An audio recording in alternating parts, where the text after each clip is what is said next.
समय सूर्य के पुत्र वसुदेव का विवाह महाराज देवक की छोटी कन्या देवकी के साथ होता है। कंस बहुत प्यार करता है अपनी चचेरी बहन से। आज जब विवाह होके जा रहा है तो कंस ने सोचा ये मेरी चचेरी बहन सबसे छोटी है, मैं इसे बहुत प्यार करता हूं, आज मैं इसका रथ स्वयं हाँक कर ले जाऊंगा। आज रथ में बिठाकर जब कंस अपनी बहन को ले जा रहा है स्वयं कोषवान बनके, उसी समय देववाणी हुई, आकाशवाणी हुई, अरे कंस तू जिस बहन को इतने प्यार से विदा करके ले जा रहा है, इसका 8वां गर्भ तेरा काल बनेगा। बोलो भगवान की जय। जैसे ही इसने सुना कि देवकी का 8वां गर्भ मुझे मारेगा, पाग खींच ली घोड़ों की, घोड़ों को रोक लिया, तलवार खींच ली, सोचने लगा इस देवकी का बेटा मुझे मारेगा, मैं मरना नहीं चाहता, क्यों न देवकी को ही मार डालूं। वसुदेव जी ने सोचा ये बहुत उद्दंड है और उद्दंड आदमी से लड़के कोई फायदा नहीं हो सकता, इसलिए इस समय युक्ति से काम लेना चाहिए। उसने केस पकड़ लिए देवकी के, देखा जिस बहन से इतना प्यार करता था, जिसके लिए खुद रथ हाँक कर ले जा रहा था, उसी के केस पकड़ लिए। कहां प्यार करता है ये जीव, किससे प्यार करता है? केवल स्वार्थ से प्यार करता है। वसुदेव ने कहा कंस तेरा जैसा वीर पुरुष मैंने कभी नहीं देखा। क्या कहा? तेरा जैसा वीर पुरुष मैंने कोई नहीं देखा, लेकिन वीर पुरुष स्त्रियों पर हाथ नहीं उठाते। तलवार रुक गई वहीं के वहीं। बोले ये तो ठीक कह रहा है, मैं वीर तो हूं, हाँ अगर इसको मार दूंगा तो मुझे वीर कोई नहीं कहेगा। उद्दंड आदमी को उसी की भाषा से समझाया जाता है। कंस बोला तो फिर मैं क्या करूं बोल। वसुदेव तूने नहीं सुना आकाशवाणी क्या हुई थी? बोले सुना है मैंने। देख मैं सत्य प्रतिज्ञ वसुदेव, आज मैं तेरे सामने एक प्रतिज्ञा करता हूं कि जो भी बेटा पैदा होगा मैं तुझे लाकर दे दूंगा। बोले ठीक है, भागने के चक्कर में होगा तू, भाग जाना इसे लेके। बोले उसका भी उपाय है कंस। क्या? भैया तू हमें जेल में डाल दे। वसुदेव जी ने सोचा जेल में रहेंगे तो जीवित, फिर समय आने पर देखेंगे। बोले ये ठीक कह रहा है, आज जेल में डाल दिया। किसे? उस बहन को जेल में डाल दिया जिससे प्राणों से अधिक प्यार करता था। कुछ समय बाद एक पुत्र पैदा हुआ। वसुदेव अपने वायदे के अनुसार उस पुत्र को लेकर कंस के पास पहुंचे। उस पुत्र को देखकर कंस ने कहा भैया इससे मेरा कोई मतलब नहीं है, मुझे तो 8वां चाहिए, इसे ले जाओ। वसुदेव ने कहा ठीक है। वसुदेव लौटने लगे, तब तक नारद जी ने देखा अगर ये ऐसे ही इन बच्चों को वापस करता रहा तो कभी नहीं मरेगा। क्यों? आदमी तब मरता है जब उसके पाप का घड़ा भर जाता है, और पाप का घड़ा तब भरा जाएगा जब ये बच्चों को मार डालेगा। नारायण कहते कहते आ गए नारद जी।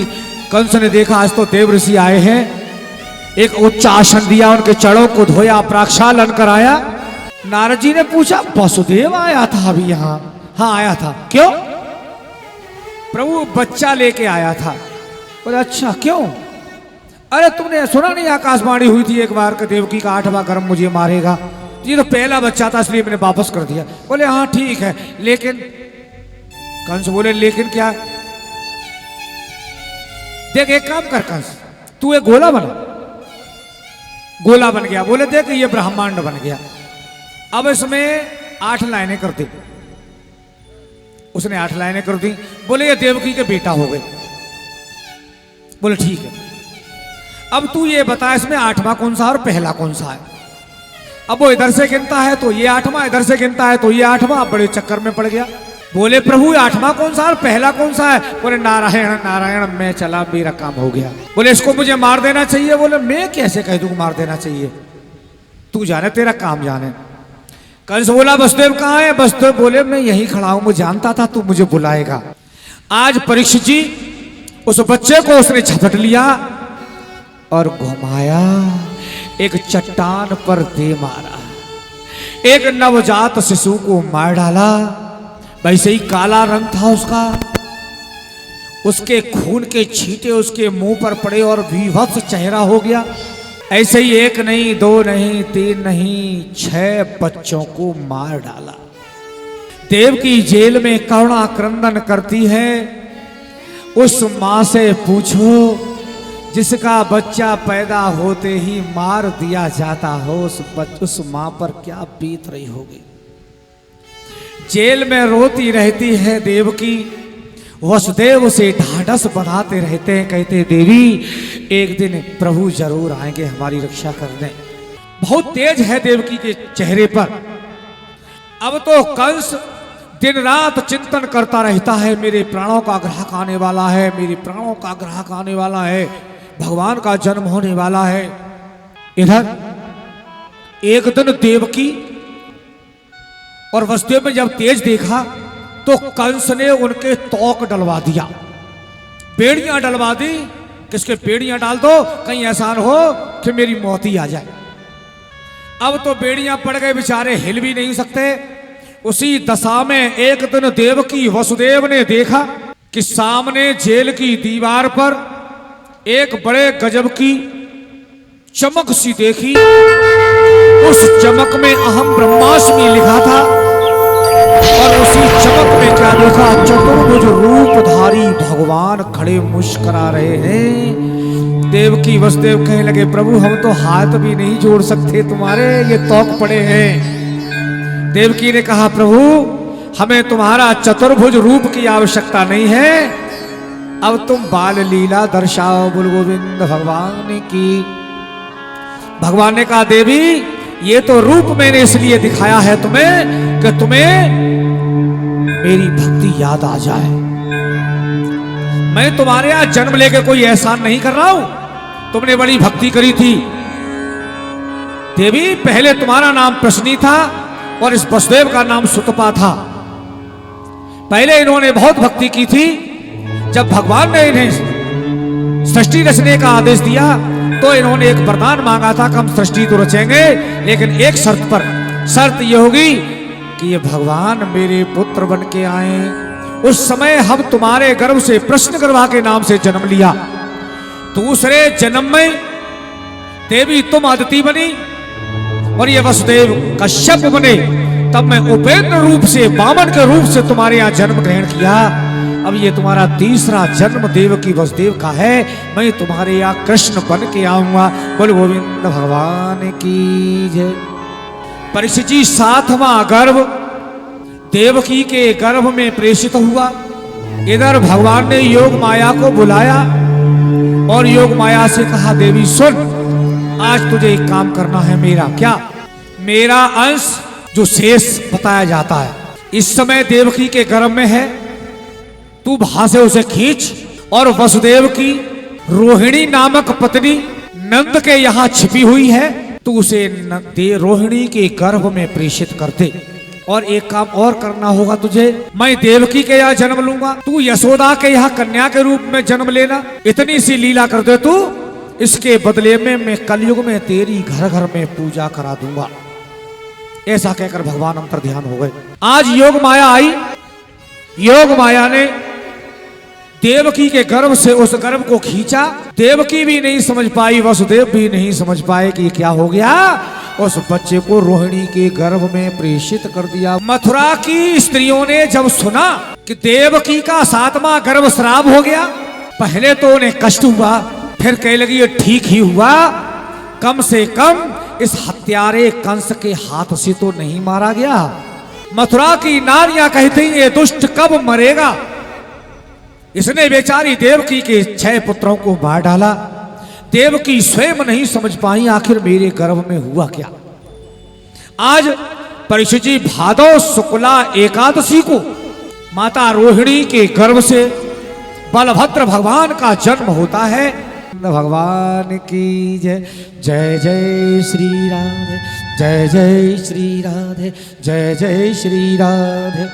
आज परीक्षित जी वही समय आ गया जब भगवान कृष्ण का जन्म होने वाला है। अब तो कंस दिन रात चिंतन करता रहता है, मेरे प्राणों का ग्राहक आने वाला है, मेरे प्राणों का ग्राहक आने वाला है, भगवान का जन्म होने वाला है। और आज वही समय आ गया, परमात्मा श्री कृष्ण का जन्म हुआ। देवकी ने कहा प्रभु इसे भी कंस मार डालेगा, मैं चाहती हूं मेरे इस बच्चे को कैसे भी बचा लो।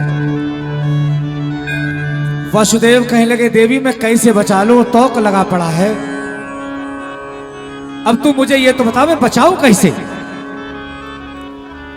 तभी वसुदेव के कान में आवाज आई, वसुदेव तू मुझे अपने मस्तक पर रख ले, तेरी समस्त बेड़ियां टूट जाएंगी, और तू मुझे गोकुल में पहुंचा दे, और वहां यशोदा की कन्या को तू वापस लिया। ऐसे बात वसुदेव के दिमाग में आई तो वसुदेव ने जैसे ही कन्हैया को अपने मस्तक पर रखा, बेड़ी टूट गई। आज कृष्ण को अपने मस्तक पर धारण करके वसुदेव जी गोकुल की तरफ जा रहे हैं। बादलों ने सोचा हमारे प्रभु का जन्म हुआ है, इन्हें किसी ने नहलाया नहीं, हल्की हल्की बूंदें पड़ने लगी, कन्हैया मुस्कुराने लगे। वसुदेव जी आगे यमुना पर पहुंचे। यमुना पर पहुंचे, जरा ध्यान दें कथा में, अभी दर्शन कराऊंगा। यमुना में जैसे ही घुस कर गए, यमुना में बाढ़ आने लगी। क्यों?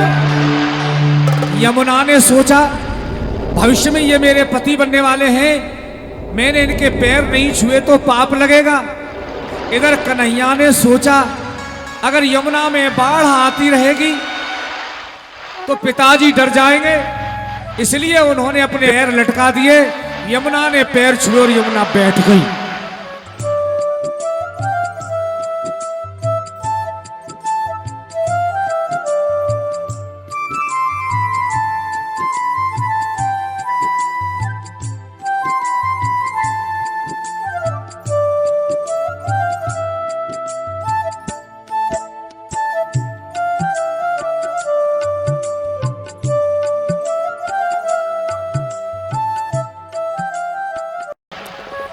वसुदेव जी आगे चले जा रहे हैं।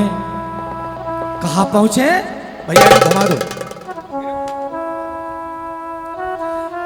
आज वसुदेव जी यमुना पार करके गोकुल में पहुंचते हैं।